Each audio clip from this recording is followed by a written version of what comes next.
மாண்புமிகு பேரவைத் தலைவர் அவர்களே, நாகப்பட்டினம் பனங்குடி பகுதியில் சிபிசிஎல் தொழிற்சாலை ஆலை விரிவாக்க பணிக்காக நிலம் எடுக்கப்படுகிறது. நிலம் கொடுப்பதற்கு விவசாயிகளிடையே கடுமையான ஒரு அச்சம் நிலவுகிறது. ஏனென்றால் ஏற்கனவே அந்த ஆலை அமைக்கப்படும் போது கொடுக்கப்பட்ட உத்தரவாதம் காப்பாற்றப்படவில்லை. நிலம் யார் கொடுக்கிறார்களோ அவர்களுக்கு வேலை வழங்குவோம் என்று சொல்லப்பட்ட அந்த உத்தரவாதம் காப்பாற்றப்படவில்லை. எனவே இப்போ மீண்டும் நிலத்தை கேட்கிறார்கள்.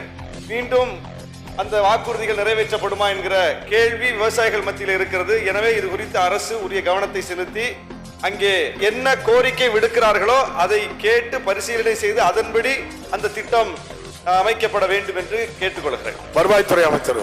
மாண்புமிகு பேரவைத் தலைவர்களே, மாண்புமிகு உறுப்பினர் 2 பேரும் ஒரு நல்ல காரியத்தை என் கவனத்திற்கு கொண்டு வந்திருக்கிறார்கள். நான் உடனடியாக நம்முடைய செயலாளர் மாவட்ட நிர்வாகத்தோடு கலந்து கொண்டு எந்த சட்டத்தின்படி எடுத்தால் உங்களுக்கு அதிகப்படியான தொகை கிடைக்கும் என்பதையெல்லாம் ஆராய்ந்து அங்கே இருக்கிற மக்களுக்கு, நிலம் கொடுக்கிற மக்களுக்கு சாதகமாக இந்த அரசாங்கம் செயல்படும்.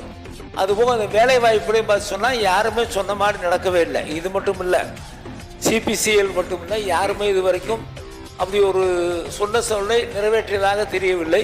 இதை முதல்லையே ஒரு ஒழுங்கு பண்ணி நிலம் எடுக்கிற நேரத்திலேயே டிஆர்ஓ மத்தியிலே சொல்லி ஒரு எழுதி வாங்க முடியுமா என்பதையெல்லாம் நான் முதலமைச்சருடைய கவனத்திற்கு கொண்டு சென்று ஏதாவது ஒழுங்கு பண்ணி அதற்கு வேண்டிய அந்த பணிகளை செய்து கொடுப்போம் என்று சொல்லி 2 உறுப்பினர் சொன்ன கோரிக்கை நிச்சயமாக அரசாங்கம் பரிசீலித்து தகுந்த நடவடிக்கை எடுக்கும்.